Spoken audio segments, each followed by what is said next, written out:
In today's video, I'm going to teach you how to easily pass file uploads from Microsoft Copilot Studio to Power Automate. To get started, open Microsoft Copilot Studio and choose the Copilot you want to edit.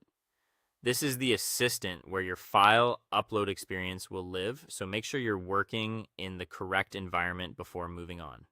Once you're in, go to the Topics page and create a new custom topic.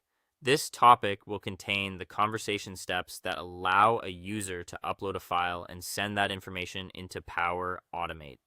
Keeping this in a dedicated topic also makes it easier to manage and test later. Next, add a question node to your topic and use it to prompt the user to upload a file.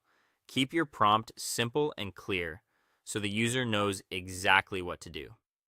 The important part here is that this question is designed to collect a file rather than regular text.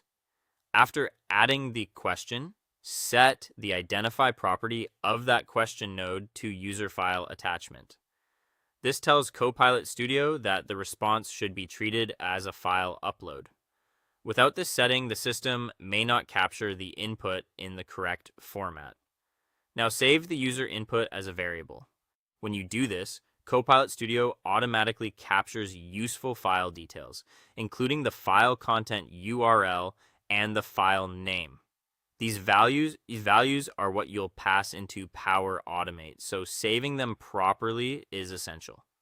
Under that question, add a new node, choose Call and Action, and then click Create a Flow.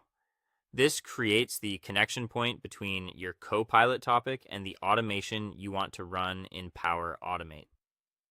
Inside the Power Automate flow trigger, add two text input fields called file name and file URL. These inputs will receive the values coming from Copilot Studio, allowing the flow to understand which file it's working with and where the file content can be accessed. Then add an action such as create file for SharePoint or OneDrive. Use the trigger inputs to define the file details. In other words, the file name input should supply the name, and the file URL input should be used as part of the file handling process. This is what enables the uploaded file to be processed and stored through your flow. When that's done, save your Power Automate flow and return to Copilot Studio. Select the flow you just created and map the file variable properties to the required flow inputs. Be careful during this mapping step because the flow depends on the correct values being passed in. Finally, save your topic and test everything in the test chat pane by uploading a file. This lets you confirm that the file is captured, passed to the flow, and handled successfully. Thanks for watching, and you're now ready to process file uploads smoothly using Copilot Studio and Power Automate.